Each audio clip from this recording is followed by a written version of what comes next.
muchas gracias por la presentación, Fernando, y al público por estar aquí una tarde de domingo para averiguar un poco de nuestra cultura, nuestra civilización, de dónde procedemos y cómo hemos llegado hasta aquí. A mí me gustaría, antes de iniciar la ponencia, partir de lo que ya sabemos, ¿no? O lo que creemos saber, las referencias que tenemos cuando te hablan de la Atlántida. Yo os voy a contar mi experiencia, fue que, claro, vivimos en una zona, Huelva, Cádiz, la zona de Canarias, que todo el mundo, incluso vas a un museo y te hablan de la Atlántida, que no es algo tan mítico y tan lejano como pudiera parecer, eso por un lado.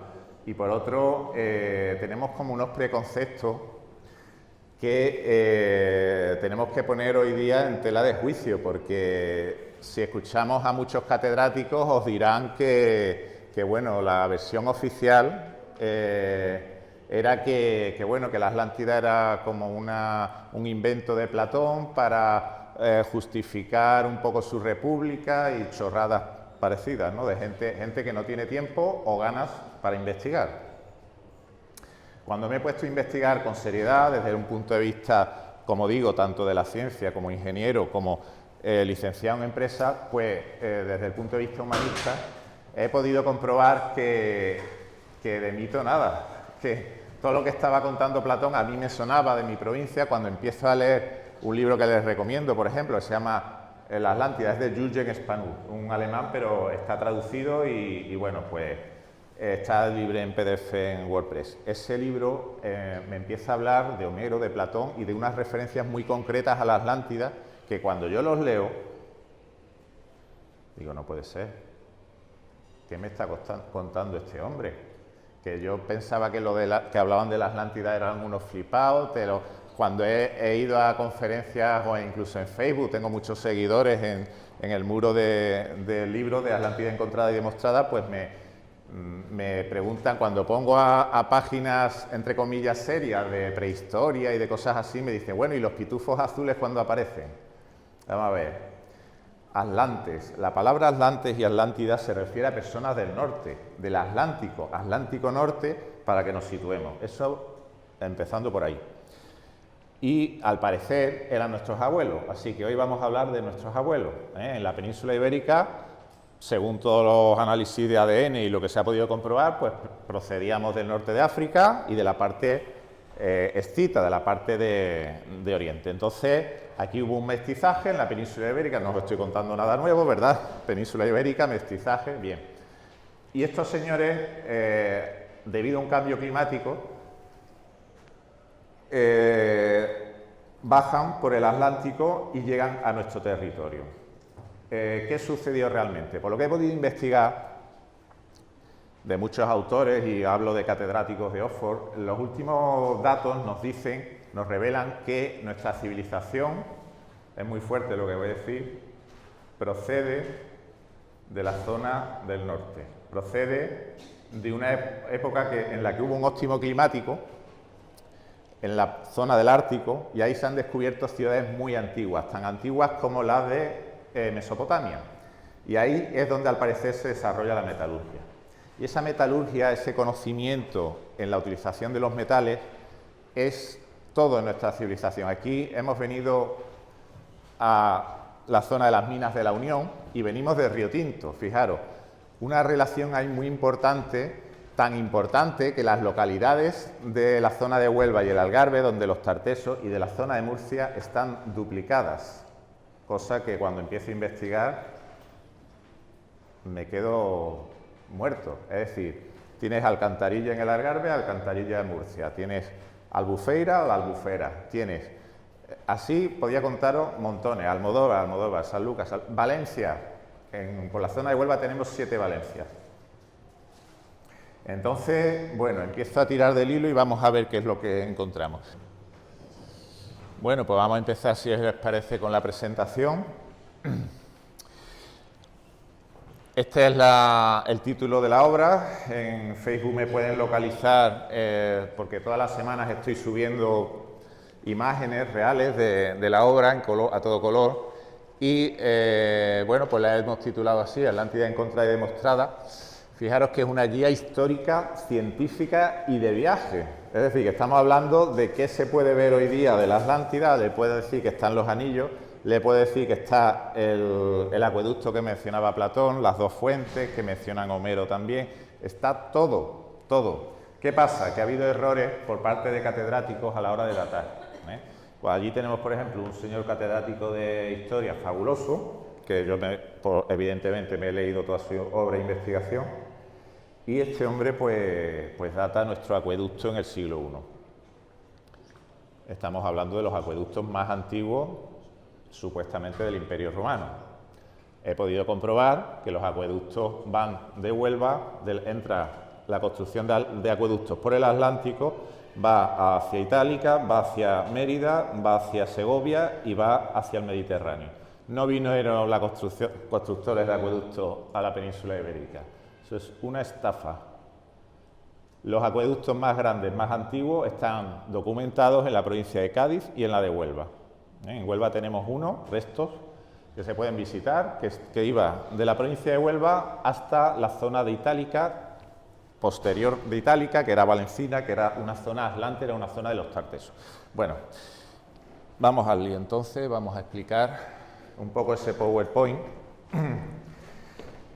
Como saben, ha habido pues grandes personajes de la historia que han tratado de buscar la Atlántida. Sin ir más lejos, el comandante Jacques Cousteau estuvo buscándola por el Mediterráneo. Cosa que si se llamaba Atlántida es curioso que la buscara por el Mediterráneo, pero bueno, es lo que hay. Ha habido congresistas americanos, ha habido personajes muy ilustres y lo vamos a tener que ver un poco rápido porque no tenemos mucho tiempo, pero os voy a ir explicando. Una de las cosas que dice Platón es que eran unos reyes muy ricos debido a esa metalurgia, tenían oro, tenían plata, tenían cobre y con ellos fabricaban bronce.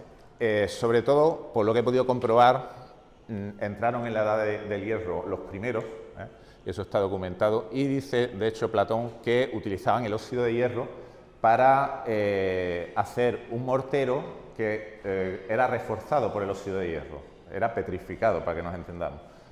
Si vienen por Huelva, les llevaré a ver ese óxido de hierro en la represa de Niebla, en la represa de Gibraleón, está en los molinos del río Tinto y el río Diel, que tenían otro nombre en la antigüedad. Por supuesto, el río Diel hace referencia a Odín.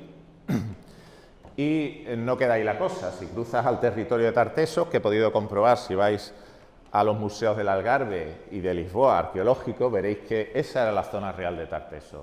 Si veis un mapa de Tartesos que circula por ahí, situándolo en el Valle del Guadalquivir, es erróneo, ¿vale? Es en una verdad a medias. Es cierto que la zona del Valle del Guadalquivir de Sevilla pues fue zona de Tartesos, pero fue fronteriza. Eran reinos, vamos a decir, de taifas con distintos príncipes y se confederaron, ¿vale? Para entenderlo así. Entonces, ese reino de Tartesos, por lo que hemos podido comprobar, llegó hasta más allá de Lisboa. Tanto es así que os puedo decir que el Museo de la Escritura de la Lineal Atlántica, que es una de las pruebas que nos vinculan directamente con los nórdicos, porque de ahí vinieron las runas famosas de los vikingos, las tenemos allí en el Museo de Huelva. La primera escritura, por supuesto, no nos llega con los fenicios, ese es otro invento orientalizante, nos quieren decir, no sé si desde el Vaticano, desde la ortodoxia, que nuestra cultura procede de Oriente. No es así, ni mucho menos. Mucho antes de que llegara la cultura iba en las dos direcciones, lo que hemos podido comprobar que había un comercio bilateral marítimo y estos reyes eran grandes mineros, eran nórdicos que habían aprendido a manejarse con la metalurgia y que descubrieron que en Huelva tenían todo eso mucho mejor que en su territorio. ¿Y qué ocurre? Cuando ese óptimo climático que hubo allí se acabó, llegó una nueva glaciación y esos navegantes maravillosos que ya navegaban todos los océanos, que está demostrado, hay inscripciones de Tartesos en la costa americana, que hay incluso, lo veréis en el libro, documentado de autores de la época romana de llegar a la India y encontrarse barcos con el mascarón de proa de Tartesos, la sipoa o caballos. Pues todo eso está documentado, eran navegantes y esta gente llegan a Huelva y descubren que tienen esa minería, ¿no? Es lo importante que quiero, un concepto muy importante, razón de ser de la Atlántida, la minería. No hay que buscarla en el océano. Cuando he hablado con el catedrático de Geología de la Universidad de Huelva, que lo veréis en algún documental de la Atlántida, me ha dicho: Fernando, no hay ni habrá ninguna isla perdida por ahí con metalurgia. No la hay, ni la ha habido ni la habrá. La que hay en Huelva es única. Mina de Sotiel, mina de Río Tinto. Les puedo decir un ejemplo muy concreto. Si van al Polo Norte, perforan el hielo, van a encontrar la época de los humos de las minas de Río Tinto. Mucho antes de los romanos, mucho antes de todo eso, los tartesos ya explotaban y tenían norias dobles, que es todo eso dobles nórdico, y bueno, como dice incluso el Papa Ratzinger, lo último que los tres reyes magos procedían de allí, de la zona de Tarteso, y bueno, ahí en Río Tinto explicó que tenemos documentado el comercio con el rey Salomón, que lo tenéis en el Antiguo Testamento. Seguimos. Lo que os comentaba, ¿no? Las eternas preguntas y la respuesta oficial hasta hoy. Por ejemplo, decía que Huelva es la gran desconocida. Tenemos 5 ríos, era el paraíso según los clásicos, y así es, ¿eh? Tenemos Doñana, tenemos una sierra con megalitos, la zona del mundo con más megalitos documentada, hablamos de más de 30.000, más que en Carnac, en Francia, y todo eso responde a una cultura milenaria de explotación de las minas. Fijaros, por ejemplo, cuando le preguntas a un catedrático quién hizo los megalitos, no se sabe, una cosa muy antigua, incluso del 4500, anda, qué curioso. O sea, que cuando dice Platón que se remontaba a 9000 años antes y todo eso, pues allí lo tenemos documentado. Eran parte de un culto a la Madre Tierra, eso es lo que te dice, esa es la ortodoxia. Los fenicios, resulta, fíjense qué gracioso, resulta que estuvimos el otro día viendo el museo, el Arco, el Museo de Arqueología Subacuática, y en Huelva es igual, en Huelva te dicen lo mismo, en el museo, vais al Museo de Huelva. Los fenicios fundaron Cádiz en el 1100 a.C. Oiga, por favor, ¿que somos tontos o qué? Cádiz, una de las ciudades milenarias más antiguas del mundo, fundada por los fenicios. Si los fenicios no existían. ¿Qué ocurrió? Pues ocurrió un tsunami bestial. Y estos señores fenicios, que nos dicen que florecen como las setas, al final del Mediterráneo, los mejores navegantes del mundo, del Mediterráneo, que no hay olas, que cualquiera en una balsa lo puede cruzar casi. Hay olas, pero nada que ver con las atlánticas. Los mejores navegantes del mundo. Y qué curioso, en la Edad Media florecen en Escandinavia los mejores navegantes de la historia, los vikingos, con unos barcos maravillosos. Y los guanches, llegan los conquistadores españoles allá por la época de Colón y un poquito antes, y resulta que hay unas personas allí, que está documentado que algunos medían 2 y 3 metros de alto, que eran rubios, que eran pelirrojos, los había como bereber, moreno, y los había muy altos. Y resulta que coincide muchas de las cosas que cuentan, que eran nobles, que eran personas con una gran cultura, aunque se habían quedado sin metalurgia y sin barcos, no podían regresar. ¿Qué había pasado? Lo mismo, un gran tsunami. Vamos a hablar de ello.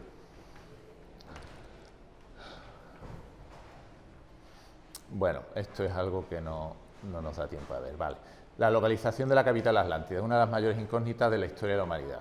Bueno, ¿qué fuentes hay de la Atlántida? Pues, como decíamos, está en los textos de Platón, pero está también en los textos de Homero. Habla del país de los feacios y todo lo que cuenta coincide, y lo van a leer en el libro, pero ya coincidencias que yo me he quedado pasmado realmente cuando la he leído. Y bueno, pero ¿cómo es posible que este hombre? Pues solo queda una, y se lo digo de corazón. Este hombre estuvo en Huelva. Es la única manera, si no hubiera podido describir las cosas que tenemos en Huelva, que muchos onubenses no las conocen, de la manera que lo describe Homero. Y Platón, la historia de Platón no es tan antigua como la de Homero, pero viene por otra dirección. Son fuentes distintas. Resulta que a Homero le llega, al parecer, de navegantes jónicos y a mí me da que el propio Homero, ya digo, estuvo en la península ibérica, si es que no era ibérico, y Platón le viene de un antepasado, un tal Solón, que fue uno de los 7 sabios de la antigua Grecia, jurista, y que él mismo decía, pero vamos a ver, yo soy rubio, soy pelirrojo, soy muy alto, ¿yo qué pinto en Grecia? Y empecé a investigar su linaje. Como saben, el linaje en la antigüedad es muy importante, tanto es así que Homero empieza a hablar, pues Aquiles, hijo de tal y cual, y te saca todo su linaje, ¿no? Pues eso es lo que hizo Solón, se fue a investigar. Fíjense, estamos hablando de los 7 sabios de la antigua Grecia y coge y abandona su carrera de jurista, decide viajar a averiguar sobre sus antepasados porque le han dicho en Egipto que hay unos sabios sacerdotes que guardan la historia de la humanidad hasta entonces conocida, para que nos entendamos, allí con mucho cuidado, y se va allí. Es más, aprende el egipcio para traducir esos textos, de ahí viene algún error de traducción, y nos cuenta esa historia, que resulta que desaparecieron en 24 horas, que era una civilización muy antigua.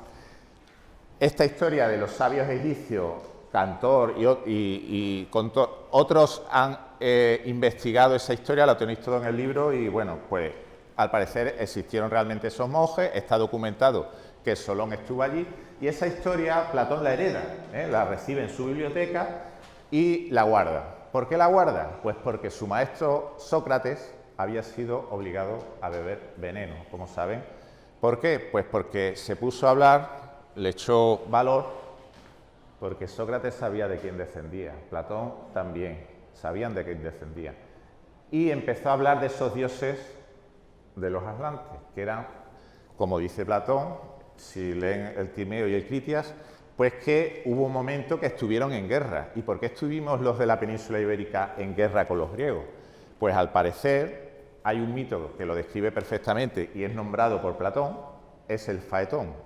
Para que lo entendamos todo, el faetón, bueno, ellos no sabían de leyes de física, explicaban el desarrollo de los planetas en el firmamento, de manera que, por ejemplo, el Sol, pues lo del carro solar, ¿no? Se lo llevaban unos caballos por el firmamento y unos delfines lo transportaban por la noche y volvía a salir, de manera que volvía a salir. Es la forma, bueno, de explicarle al público, normalmente analfabeto, el movimiento. Bueno, pues él dice que un día el dios que llevaba el carro del Sol se lo dejó a su hijo, que era Faetón, y se le desbocó. ¿Y qué pasó? Y lo explica Platón perfectamente para su época, que los astros se acercaron más de la cuenta, y eso está documentado. En la zona del suroeste se han hecho análisis de polen, que lo tenéis en el libro, y se ha determinado que entre el 2500 y el 1500 hubo una época de mucho calor,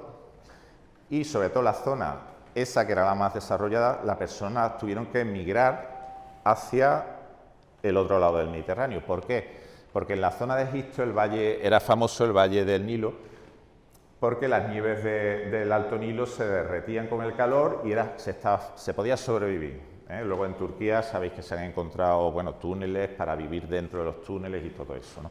Eso fue el motivo de esa época de calor. Entonces, la gente migró para allá y, bueno, pues hubo guerras, las famosas batallas del Nilo.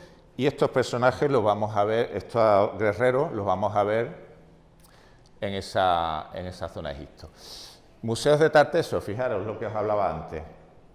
Si queréis conocer sobre la civilización de Tarteso, oye, pues hay que irse al Museo de la Escritura, con más estelas de escritura lineal atlántica, está en Almodóvar, pero no es la Almodóvar de Córdoba, que es la simétrica, es la Almodóvar de Faro, para arriba. Tenéis Silves, tenéis Setúbal.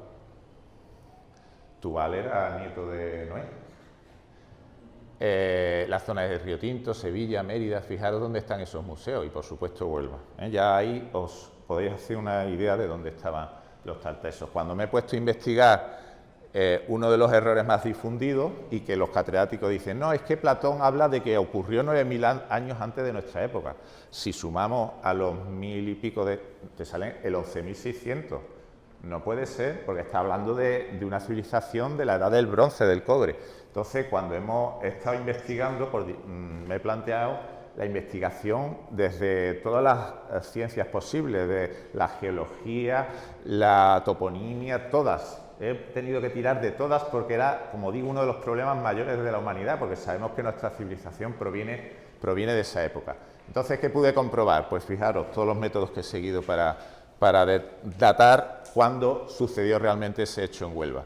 Pues he buscado el análisis del culto astronómico, el nacimiento de la escritura, lo que opinan los expertos, incluso he consultado qué opinan muchos expertos, el calendario lunar y la propia arqueología, que nos dice lo que se ha encontrado.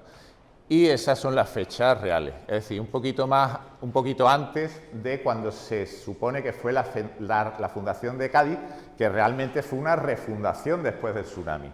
Tanto es así que en Huelva, si vais al Museo de Huelva o vais al Arqueológico Nacional, van a encontrar allí un depósito de armas que se hizo por esas personas que luego fundan Cádiz, como dice Estrabón. Esa expedición hicieron un depósito de armas, cerca de 400 espadas que están en el Museo de Huelva y están en una parte en el Arqueológico Nacional. Eso es una tradición nórdica, se llama depósitos votivos y, como sabéis, por ejemplo, los barcos vikingos pues se han conservado porque eran depósitos votivos. En una laguna y eso cogían y lo enterraban al príncipe, al rey vikingo, con todas sus artículos de lujo y los objetos con los que había vivido. Esa tradición nórdica es la que hemos podido comprobar en Huelva. Una cosa muy importante que tiene la datación es que si estás buscando la Atlántida, el nivel del mar no es el mismo en el 11.600 a.C., fijaros, 50 metros de diferencia. Eso se llama transgresión flandriense. Una palabreja que lo que quiere decir es que entonces el hielo ocupaba toda Europa del Norte, hasta cerca de Francia y hasta 3 kilómetros de hielo para arriba. Eso pesa tela. Y eso empieza a derretirse y empieza a subir el nivel del mar. Y ahora la playa, no sé, esto no tiene puntero, bueno, la playa, como veis, la tenemos ahí arriba, Eso de ahí arriba es la Acrópolis, que es el monte sagrado que tenemos en Huelva, y ahora vamos a ver por qué. Entonces, la realidad es esa, que en la época del 1050 y 1100 a.C. estaba en el mismo nivel que actualmente. Es decir, que las distancias que marca Platón a la costa y el diámetro de la ciudad tiene que ser el mismo que en esa época, porque no ha cambiado. Claro, vamos a ver ese error de datación de dónde viene.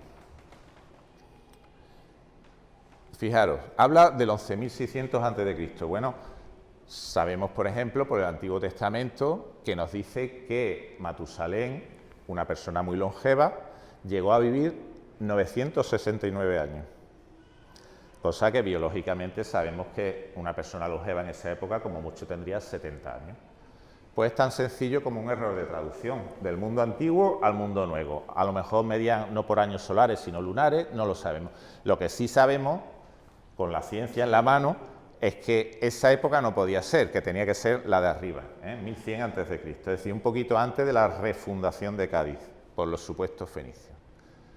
Entonces, ¿qué era la Atlántida? Pues un rico reino naval, confederado con otros, Platón. Su capital estaba en una isla fortificada con anillos, habéis oído hablar de esa orografía tan específica. Bueno, pues si vienen por Huelva, por la carretera desde Sevilla, van a subir, van a dejar la marisma porque era una antigua isla rodeada de agua, se entraba el acceso, el puente único principal que dice Platón que había, luego había otro secundario, era la antigua carretera del cementerio y verán desde la carretera de Sevilla, van a subir uno de los anillos, van a bajar al foso, van a subir otra vez y ya van a entrar en la avenida Andalucía. ¿Eso se puede visitar hoy? Se puede visitar el acueducto, etcétera, etcétera. Vamos a verlo. ¿Qué ocurrió? Pues Platón habla... Bueno, lo del episodio que transforma el Sáhara en desierto ya lo hemos hablado, que es el Faetón, y Platón habla de un suceso sísmico, evidentemente, de muchos terremotos con sus réplicas Y dice que en 24 horas, él habla de un diluvio, pero luego Homero retrata un tsunami perfectamente en su obra. Habla de una montaña de agua generada por Posidón. ¿Y qué es habla de una montaña de Posidón? Pues una montaña de agua, está claro. Y eso Juan Antonio Morales, que es catedrático de Geología de la Universidad de Huelva, está documentado perfectamente, está datado en el 1100 a.C., años arriba abajo, y coincide con que luego se refundara acá, ¿vale? Qué casualidad. Las tsunamitas, cuando mi amigo Juan Antonio, cuando ha ido a ver las excavaciones, él cuenta en una obra suya que están todos los muros de Tarteso derribados unidireccionalmente, es decir, que llegó la ola y arrasó. Esa ola llegó 20 kilómetros tierra adentro, hasta Niebla, la parte de Lucena. Una ola muy grande, con mucho peso, ¿vale? ¿Por qué? Bueno, en una zona de mucho terremoto, que se unen la placa euroasiática y la africana. ¿Y qué ocurre? Pues, fijaros, hablábamos de 1 kilómetro de hielo en el norte de Europa. Ese kilómetro de hielo se empieza a derretir. Y esa presión, si recuerdan la película del Titanic, acaba partiéndose por la mitad, porque la presión que tenía, que ejercía la proa y tal, hace que se parta. Pues esto es igual. Imagínense el continente europeo como un único barco, que de repente esto estaba así con la presión del hielo y esto desaparece. Pues hay un momento que eso se tiene que reajustar a lo bestia. Y es lo que sucedió. Hubo un ajuste de esas placas, es lo que yo defiendo. Y fijaros, hemos podido encontrar, por ejemplo, estos carros de Tarteso. Lo tenéis ahí abajo, el de la derecha está grabado en el Sáhara, en Tassili, en la parte de Argelia. Este guerrero también procede de allí, el del centro. El de la izquierda, en blanco, fijaros, hombres blancos junto a hombres morenos, grabado en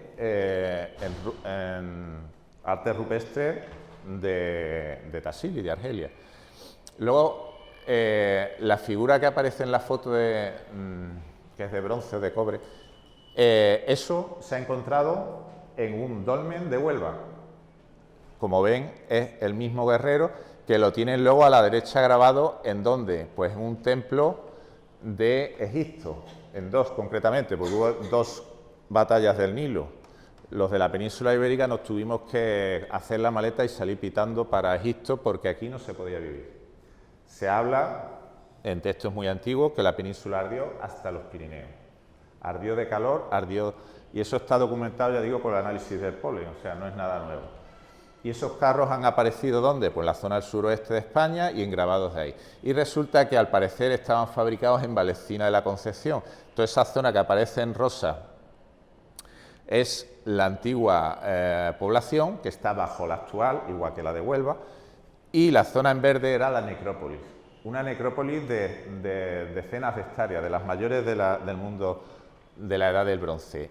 Y curioso, el mayor polígono de la Edad del Bronce del mundo estaba ahí.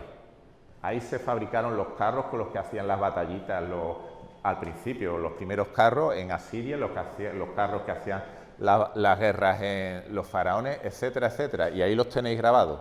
No hay carros más antiguos, Pruebas que tenemos de que estaba ahí la Atlántida. Bueno, pues hay muchas referencias.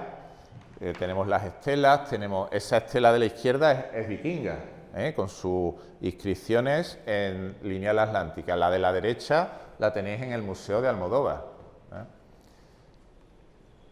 Fijaros, una escena de batalla, de la batalla del Nilo. Arriba en azul tenéis nuestros barcos. Eran unos barcos con mascarón. Primero fueron de ánade, de ahí el río Wadi Ana. Ese Ana es el ánade, el pato, el agua del pato. Pero pato no significa nuestro pato, significa ojo, que esa es otra. Nuestra palabra Andalucía, anda, en noruego, significa pato. Pero no significa Andalucía los patos de la luz, no. Esos patos tenían un sentido sagrado, tanto es así que ahí tenéis a una reina que dicen que era Astarte, unos o tal. Bueno, he podido comprobar que era una reina de Huelva, una reina muy conocida, y que luego aparece como Artemisa o Arete en los textos de Homero. Esa reina, que fue luego diosa de la justicia, etcétera, etcétera, que era muy querida por el pueblo, fijaros lo que tiene sostiene en la mano unos triángulos, símbolo ¿de qué? De Dios. Lo hemos visto hoy en la catedral. Símbolo de Dios, el triángulo. ¿Por qué? Porque los pitagóricos originales eran esta gente, eran los nórdicos que llegan a las Canarias, que hacen las pintaderas, ahora lo vamos a ver, y esos ánades representan a reyes nórdicos, pero no pensar en los vikingos cafres que nos vienen invadiendo, que ya miden un 1,50 cuando esta gente medían 2 metros. ¿Qué pasó? Pues en la Edad Media sucede que los romanos, un poco antes, los romanos empiezan a invadir, como sabéis, la Germania, la Galia, y cogen y les impiden comerciar, que era lo que habían hecho siempre, aprovisionarse. Entonces esta gente empiezan a pasar hambruna. Hambruna tanto es así que entran a saco, llegan a Inglaterra a saco, arrasan con todos los que les están privando a sus hijos de su comida. Y esa gente no eran unos cafres. Esa gente, según Platón, que está hablando de sus antepasados, y según Homero, y según el Antiguo Testamento, eran los divinos. La gente, como dice Platón, más bondadosa y más bella de la historia. Esa etnia, según Platón, era la que nos trajo la civilización. Y fijaros abajo esos barcos egipcios, qué diferentes y qué curioso. Resulta que nuestros barcos, eso de ahí es el bronce Carriazo, encontrado por un arqueólogo sevillano en un mercadillo, y es de Tarteso, es una de las figuras más conocidas de Tarteso. Si os fijáis, abajo tiene 7 pasarriendas, las mismas colinas que hay en Huelva, la Atenas que yo defiendo original. Todas las demás ciudades se buscaron con 7 colinas, Lisboa, Roma, Atenas, todas calco de Huelva. Huelva teníamos 7 cabezos. Es un número sagrado para ellos porque son 7 las estrellas de la Osa Mayor. Y para ellos era su norte, era en la época oriónica, ellos son los oriónicos, el equinoccio de primavera estaba ahí, Orión lo indicaba, y bueno, pues de ahí nos viene, por ejemplo, la X como algo sagrado. Por eso nuestro Cristo tiene la X, ahora lo vamos a ver. Y estaba en una estela que hemos visto hace un momento, aquí. ¿La veis la de la derecha, la X, aquí en el pecho? Símbolo de que ese es un dios. Bueno, voy a seguir explicando a través de ahí, pues. Vale, arreglado. Seguimos. Bueno, esas son las fuentes. Seguimos. Bien, veíamos los barcos y lo que os decía, los grabados de Egipto. Ahí tenemos de las batallas del Nilo, fíjense, muy importante, el uniforme imperial de esta confederación de pueblos. ¿Qué es lo que eran? Una confederación de pueblos marítima, una unión de muchos pueblos que llegaba hasta, está demostrado, hasta la parte de las Nuragas, de Cerdeña, de Norax, rey Norax de Tartesos. Pues fijaros ese faldín, lo que hablábamos de una época de mucho calor, era lino lo que llevaban ese penacho que era de cola de caballo, y fíjese en las cuerdas que le protegían en el pecho, que le caen a ese que ha sido herido en el barco. Esos eran nuestros antepasados. Y ahora están grabados, como veis, en templos egipcios, porque habían sido prisioneros de esas batallas. Caímos como moscas. Allí en la batalla del Nilo fue horrible para los ibéricos y hubo 2 batallas. A la tercera conseguimos entrar con mercenarios nubios por el desierto de Nubia. Entramos desde el Alto Egipto y al final conquistamos Egipto. Tanto es así que impusimos nuestros propios faraones. Según el papiro de Turín habréis oído que está documentado que hubo hasta 11 o 12 faraones que, según dice el papiro, eran mitad humanos, mitad divinos. Cuando el Antiguo Testamento te está hablando de los divinos, cuando Platón te habla de los divinos, Cuando Homero te habla de los divinos, te está hablando de los nórdicos, una gente que para ellos eran como dioses, leche, que se habían adaptado al frío en la zona polar y eran más altos, eran a lo mejor de piel muy blanca, pelirrojos, rubios, es como si se bajara, para un hombre de nuestra época actual, si se bajara directamente de un platillo volante un dios, ¿no? Pues algo así era para ellos. Tanto es así que aparecen como filisteos, es decir, los hijos de los dioses, ¿eh? Es decir, que no estoy diciendo nada nuevo. En Huelva hay dos marismas que se refieren a esos faraones. Está la marisma de Mendaña por el faraón Méndez y luego hay otro que se llama Osorcón. Eso hay un filólogo de Montoro que ha escrito un libro premiado por la Unión Europea, se llama Tartesos y Europa, Miguel Romero Esteo, que lo tenéis en mi obra. A él, cuando vi su obra, que es maravillosa, pude comprobar que todas mis intuiciones coincidían con lo que él decía. Y este hombre decía eso, que esta gente procedían del norte y que efectivamente fueron los que aparecen ahí. Fijaros lo que os decía de ese faldín con esas bandas. Qué curioso, empiezo a pensar, digo, bueno, ese uniforme, ¿qué querría decir? Se me ocurre ponerlo en la perspectiva que ellos representaban sus carros en las estelas que están en el Museo de Badajoz, en el Museo de Sevilla, de los tartesos. Y fijaros lo que veo. Cuando veo ese faldín, esa falda, si tú la despliegas, ¿qué aparece? Pues aparecen los anillos de agua de la Atlántida.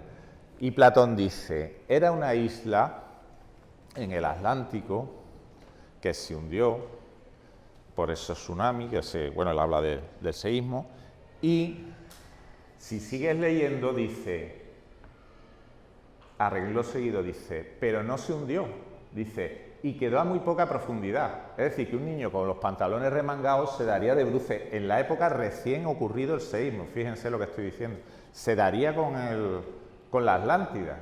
No podemos buscarla en el Atlántico, en medio del Atlántico. No tiene sentido y el catedrático de Geología ha sido muy tajante con eso. Tiene que estar en la costa onubense. No hay más allá de las columnas de Hércules. Bueno, pues yo sigo investigando. Qué curioso. La peineta andaluza, grabada en Tassili, Argelia. Los mismos tartesos, seguimos. La dama de niebla, encontrada en una localidad onubense. Otra vez el triángulo sagrado. Y si os fijáis, lleva abajo el símbolo de Thor, de la tauromaquia, que recibimos en herencia, que viene al final del Critias, la ceremonia de los dioses, que eso está documentado en Asta Regia, una finca de Cádiz, donde han pasado el georradar. Y bueno, tiene su cetro. El cetro de Tartesos era con una piña de pino en lo alto. Fijaros qué más he encontrado en mis investigaciones. Resulta que las pintaderas de los guerreros canarios, que eran así de barro para distinguirse unos guerreros de otros, tenían los mismos símbolos. Lo que tenéis a la derecha es una joya del Museo de Écija, arriba. Lo que tenéis a la izquierda, una pintadera del Museo Canario, de Gran Canaria.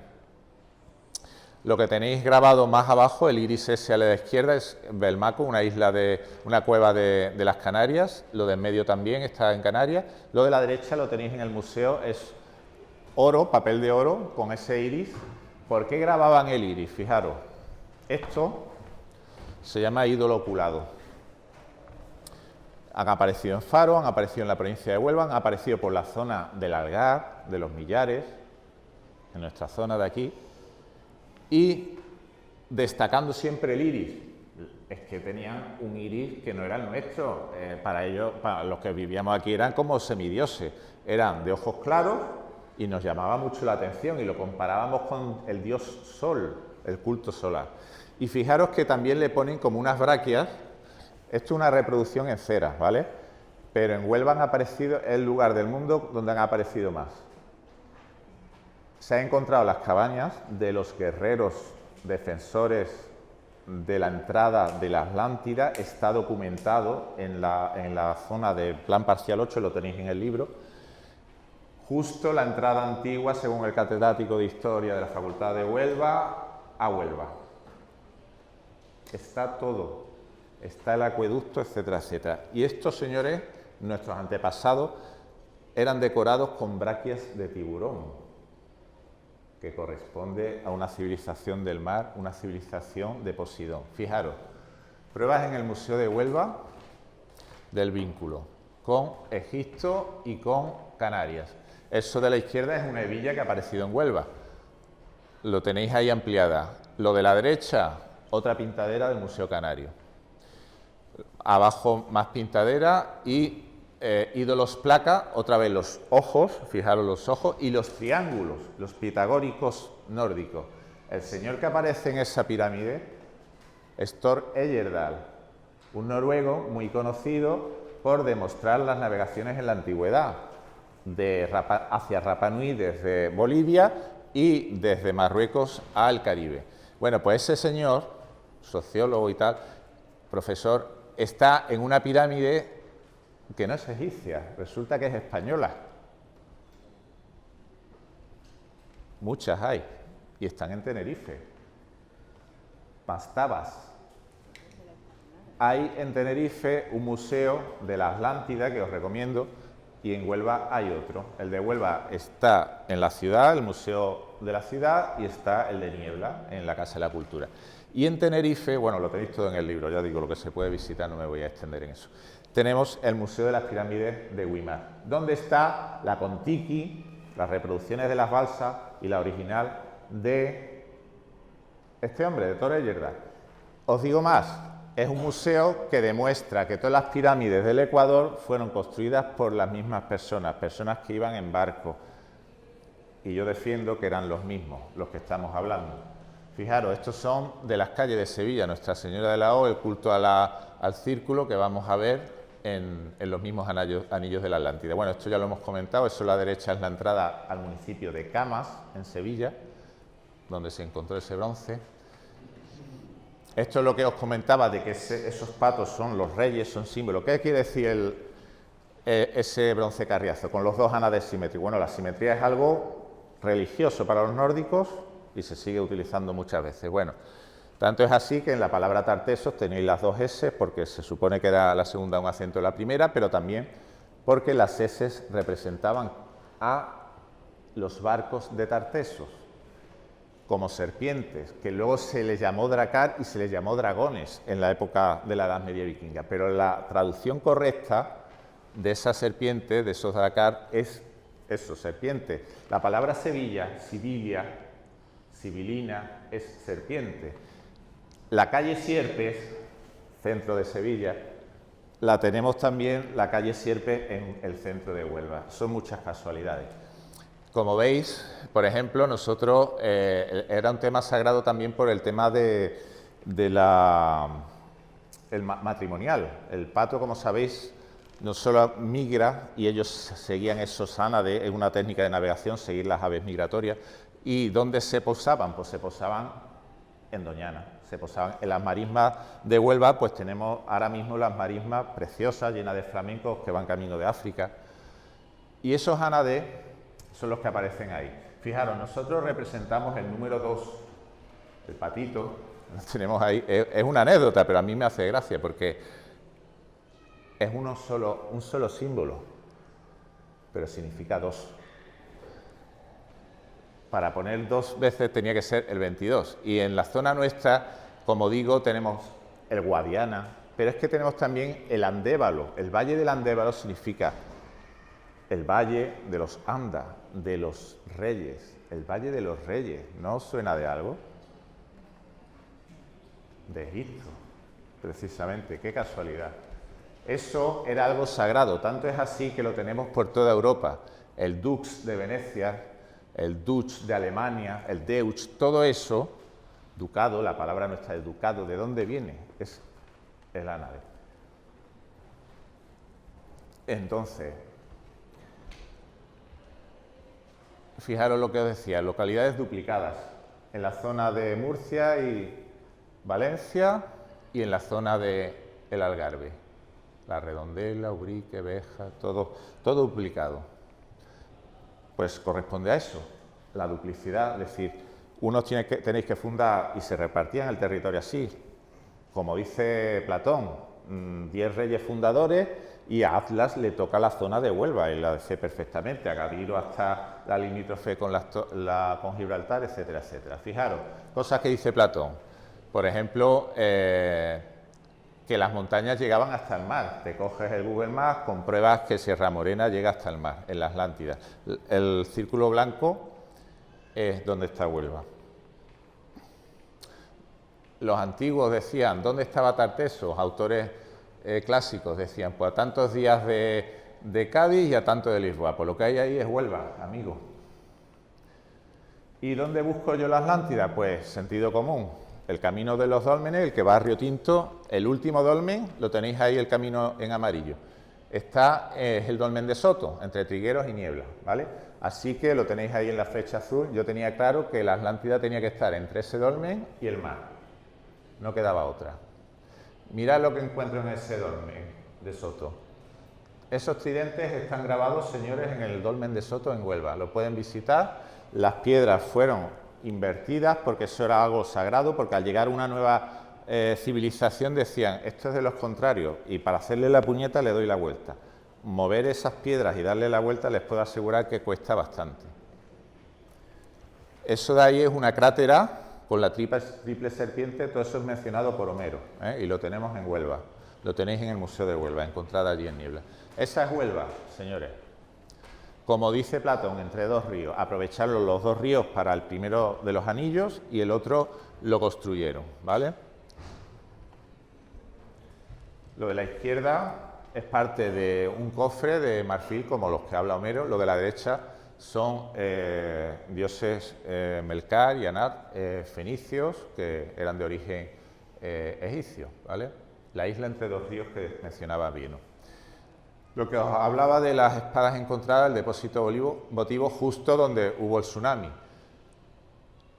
Huelva está demostrada que fue habitada durante 7000 años. Esa zona, esos cultivos en rojo de vid, perfectamente simétricos, el geometrismo de los nórdicos, ha sido arrasada por los movimientos de las inmobiliarias, etcétera, y los alcaldes, pero bueno, está aprobado. Eso de la derecha son uvas datadas, semillas datadas de cultivo del 4500 a.C., ¿vale? Esto es el Museo de Huelva, los ídolos que os he comentado, y dónde están esos ídolos, donde ha sido hallado en la zona de Portugal y de Huelva, con sus distintos matices. Lo que os hablaba, he llegado a la conclusión de que eran braquias de tiburón, y fijaros qué curioso, lo de abajo a la izquierda, una bandeja de tartesos con la forma de huevos de tiburón. Los tiburones, hay distintas especies, los marrajos, que, bueno, una se reproducen ovíparas y otra como nosotros, ¿vale? Mamíferos. Bueno, eso es de la fachada de la Catedral de Sevilla, con los símbolos, en lo del tsunami. Esto es Baelo Claudia, en Tarifa, una ciudad arrasada por un tsunami. Las columnas cayeron también unidireccionalmente como Huelva. Lo que veis ahí a la gente bañándose, eso es Matalascaña, una antigua torre que estaba en el litoral, y aunque es más reciente, pero está caída del revés por un tsunami, ¿vale? Son pruebas que se pueden visitar. Esto de la... A ver...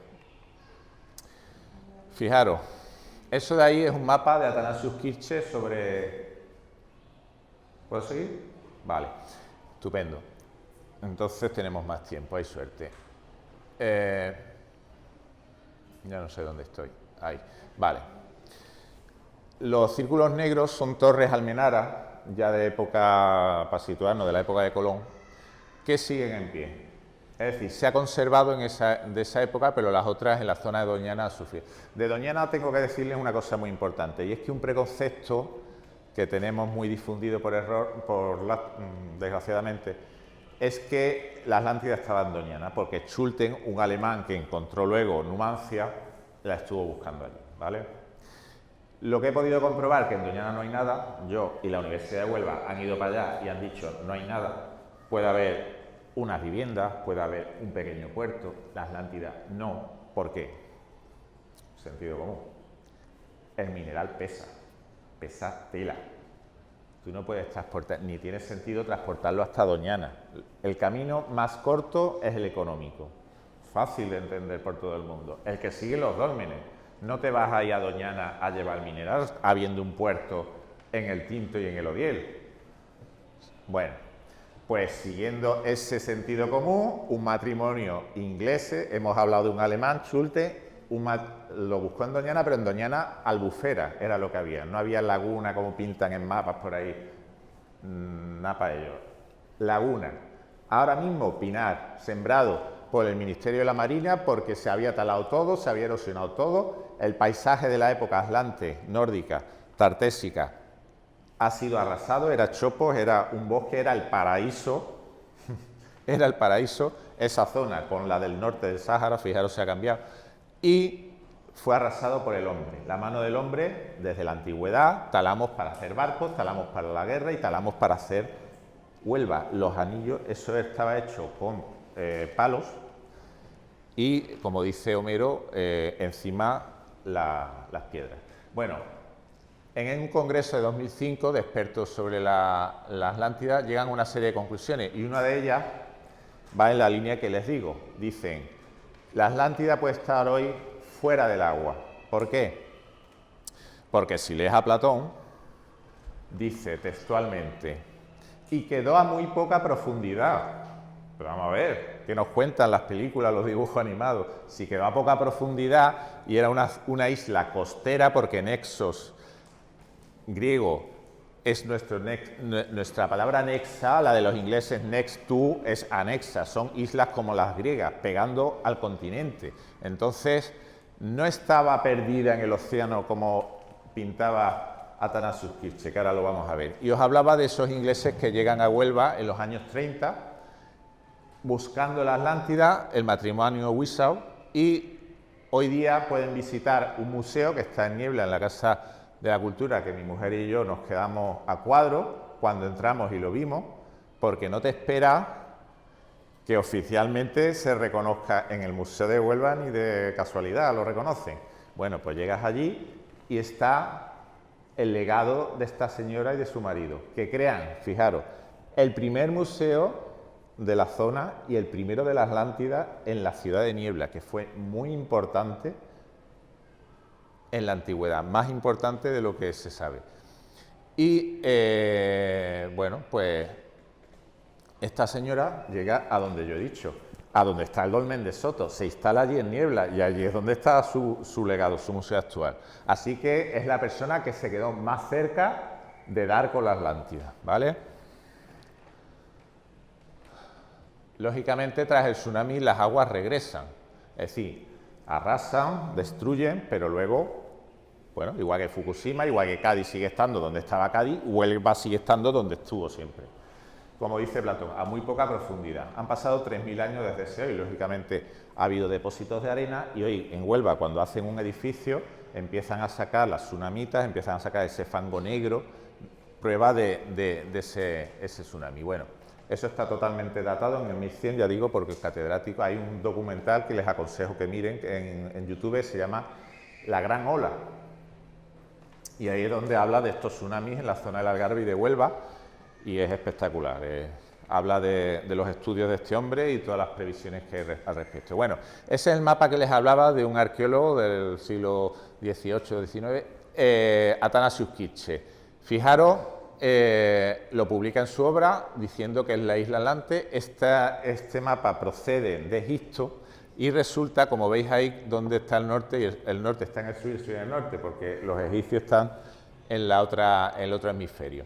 Le damos la vuelta y me dice mujer, pero mi mujer, mi esposa que la tenéis aquí, sabe, yo diría que la descubridora de la Atlántida, pero bueno, me dice Fernando, pero ¿no ves que ese lado de ahí coincide? Eso de la derecha es el monte de Huelva, el monte Conquero.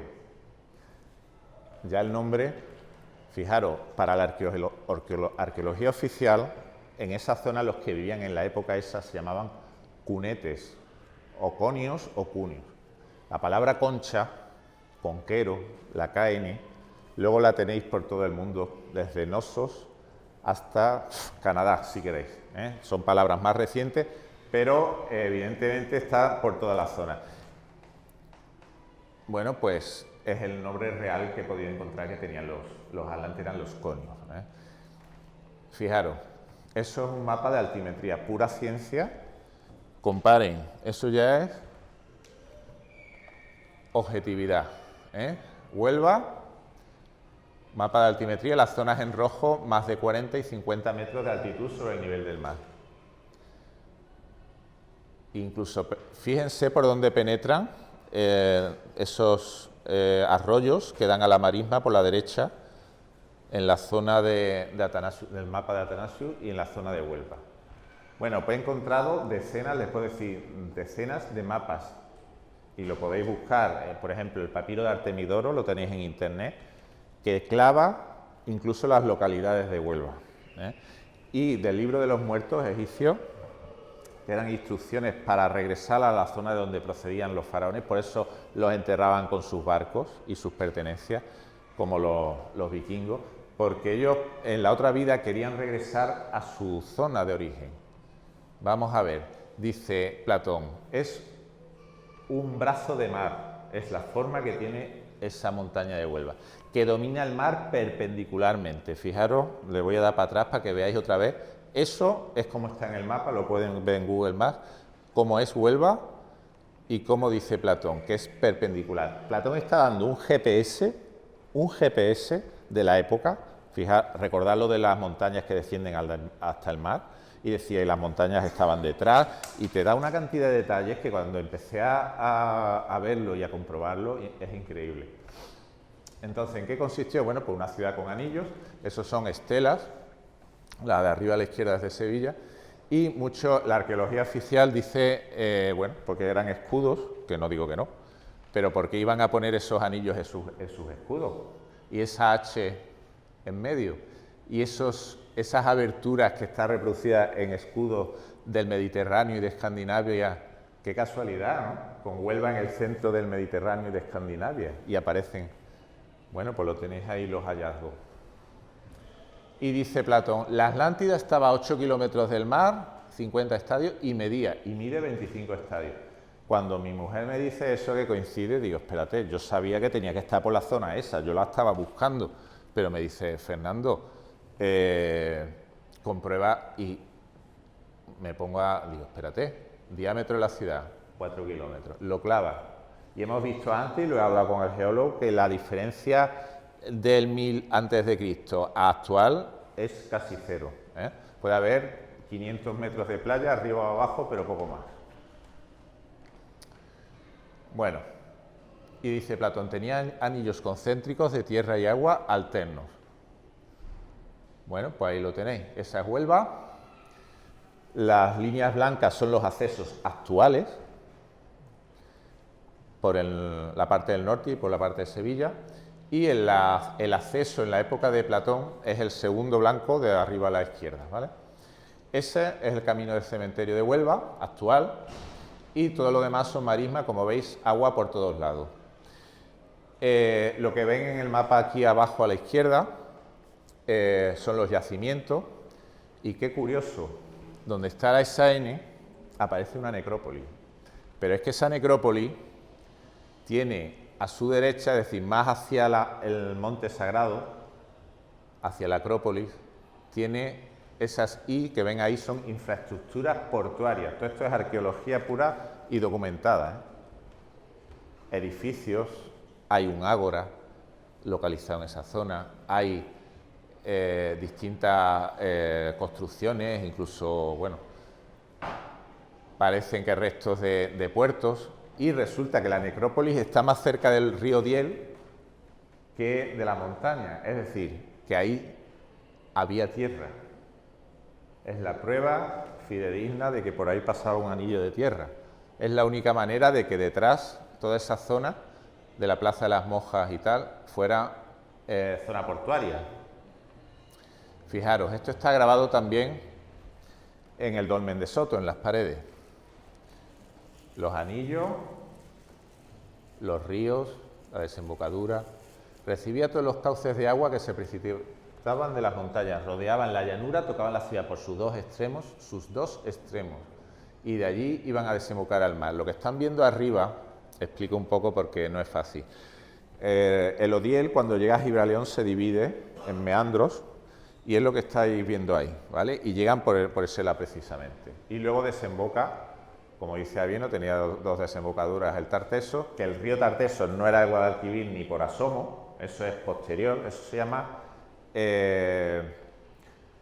lo diré, una transposición, ¿vale? Es decir, una toponimia que cambia el lugar. Por ejemplo, si tú vas hoy a Sudamérica y ves la provincia de Córdoba o la isla de Granada, eso no significa que eso sea Granada, ni esa provincia sea Córdoba.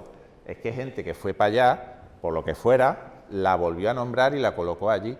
Bueno, pues lo que he podido comprobar, en Grecia, la toponimia griega toda procede de Iberia. Toda, incluida Atenas. Bueno, Atenas está, por cierto, en el mismo paralelo que Huelva, exacto, clavado. Las 7 colinas, todo igual. Si la cogéis de arriba y cogéis Huelva, veréis que es idéntica. Esa foto es Huelva, señores, desde la marisma, la Atlántida. Así que, en conclusión, que no nos roben la historia y, sobre todo, quiero que se queden con, hoy, por lo menos, con dos conceptos súper fundamentales, ¿vale? Primero, la datación. Si os dicen, no, es que la Atlántida era un mito, era 9.000 años, no puede... Vamos a ver, es que eso es claramente un error de traducción, no me vengan con tonterías. Los catedráticos dicen, no, es que Platón utilizó el Critias para... Si tú te lees el Critias, está hablando del origen de los atenienses. Porra, vamos a leer el Critias. Vamos a ver. Dice, se trata... Por cierto, Platón tenía mucho miedo. Aquí se refleja claramente de que estaba muerto de miedo. De hecho, se guardó el texto de Solón, de su antepasado, no lo publicó. Cuando ya estaba para jubilarse es cuando lo publica. Y aún así, no lo hace entero, porque le amenazan, al parecer. Y dice... Bueno, casi que pide permiso para publicarlo. Está diciendo, ahí dudando porque es como sabéis, unos diálogos. Y dice, ya que la raza mejor y más bella de entre los hombres nació en vuestra región, de la que tú y toda la ciudad nuestra descendéis. Estoy leyendo Timeo 23. Y os voy a leer otro trozo, este de Critias. Critias, creo que es no lo veo bien, 114 D. Dice, poseían tan gran cantidad de riquezas como no tuvo nunca antes una dinastía de reyes, ni es fácil que llegue a tener en el futuro. Eran los reyes, estamos hablando, más ricos de la historia, capaces de taladrar la montaña, como lo hicieron en Huelva, y allí está el acueducto de la Fuente Vieja, con las dos fuentes que dice Platón, con las dos fuentes que dice Homero, y que no eran del siglo I, porque han datado según lo que se ve lo más afuera del acueducto, pero puedo decirles que, y tengo pruebas que voy a presentar de que era mucho más antiguo. Y dice, la Atlántida desapareció de la misma manera hundiéndose en el mar. Claro que se hundió, porque esos, como dice, si sigues leyendo, habían excavado dársenas y habían aprovechado eran mineros, habían sacado las rocas de debajo de los anillos. Fijaros, cuando llega esa ola con esa presión, las primeras dársenas de anillos se hunden, y se hunden en el océano, porque era una laguna que el Tinto y el Odiel era la laguna Eritia, la laguna roja, que se asociaba al infierno, porque era el mineral saliendo de la tierra.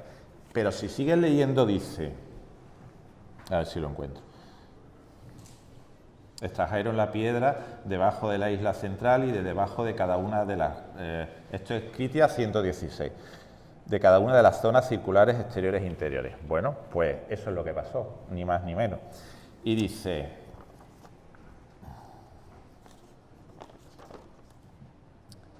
eso, tras recibir las corrientes, bajaba de las montañas, bueno, no lo veo. Y dice, y quedó a poca profundidad. Es decir, lo que quiero es que se queden hoy con esa idea, que no puede estar bajo el mar, no puede estar sumergida, como dicen, eso es una chorrada. Y es por eso, porque Platón dice que no está sumergida, y en el Congreso de Expertos de Milo, que lo tenéis en internet, llegan a una de esas conclusiones. Es decir, una de las conclusiones es que dicen, y pueden estar hoy partes de ellas perfectamente, y lo están.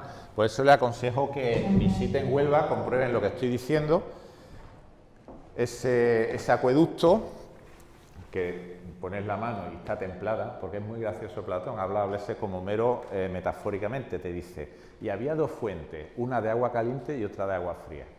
Y sigues leyendo y te dice, y el agua estaba templada. Pero bueno, ¿en qué hemos quedado?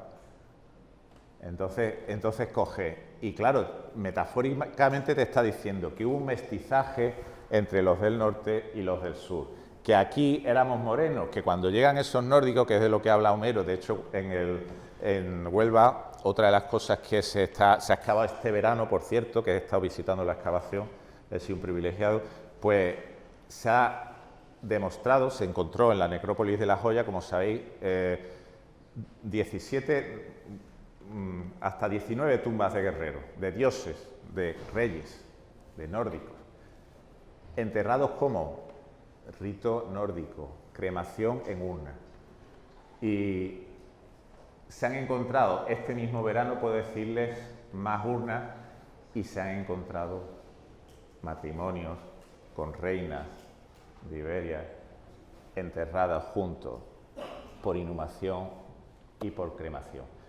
Y bueno, que lo que decía, tiene la metalúrgica y navegantes que decía Platón, el clima, el boreas, el viento del norte es el que domina en Huelva, como dice Platón, y que, bueno, en mi obra lo explico todo y, bueno, gracias por vuestra atención y, lo dicho, agradeceros, os esperamos en Huelva y bueno, espero que les haya gustado. Muchas gracias. Muchas gracias.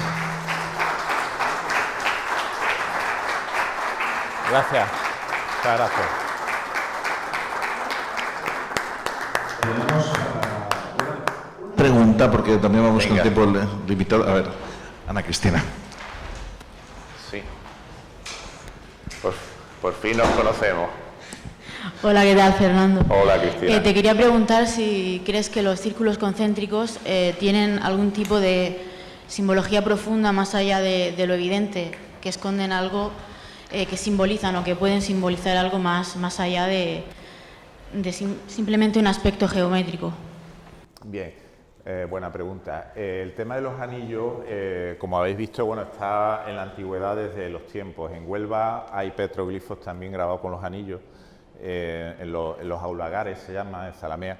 Y bueno, es un tema que viene de antiguo, probablemente el culto astral. Lo que pasa que, en concreto, esa materialización en Huelva, en mi opinión, es una opinión, es más práctica y de índole de que estamos hablando de mineros. Entonces, eso también quiero que les quede muy claro. La razón de ser de Atlántida no es otra que el dinero, el oro, la plata, y por eso se instalan allí, hacen virguerías con la piedra. Hemos encontrado las piedras hemos encontrado todo. Entonces, hasta la muralla, puedo decir que hay restos de la muralla. Y la muralla, por ejemplo, de Tiro,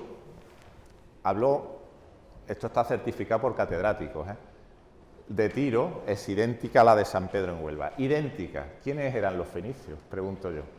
Unos navegantes maravillosos al final del Mediterráneo. Qué curioso, ¿no? Los navegantes tenían que estar en el Atlántico. Los del Mediterráneo eran aficionados. No podían ser, como dicen en el Arcua, los navegantes más antiguos. Eso lo dicen en el Museo de Huelva también. No puede ser. No cuadra ni el sentido común. Y respecto a los anillos que me preguntaba, responde más bien a una estructura defensiva, porque ellos ya sabían de los tsunamis que había habido en la zona. Para que se hagan una idea, cada 350 años sufrimos una gran ola en Huelva. Yo conozco personas vivas que han visto llegar esas olas que no corresponden con un oleaje normal. Y lo primero que sucede es que el mar baja. Cuando el mar baja tienes que salir corriendo y buscar un sitio alto. Eso sucede muy de cuando en cuando, y en esta época ya os he explicado, en mi opinión, el motivo, el deshielo, ¿vale? De ese terrible suceso que dejó a los canarios, que eran tartesos, por supuesto, los guanches eran tartesos, los guanches descendían de ellos, quedaron aislados y sin barco y sin metalurgia, y eso está documentado porque al parecer eso, unido al faetón, como digo, el cambio climático, hizo que todo este personal nórdico se marchara a la península ibérica, un sitio donde no se podía vivir, y aparte ya no hablamos de las guerras civiles que hubo cuando los reyes supremos de esta confederación, descendientes de Atlas, fallecieron. Ahí se lió parda, y está documentado porque El rey Codos, el último rey de Atenas, fallece en el 1069, es decir, justo después de este tsunami, ¿vale? Bueno, pues lo dicho, gracias.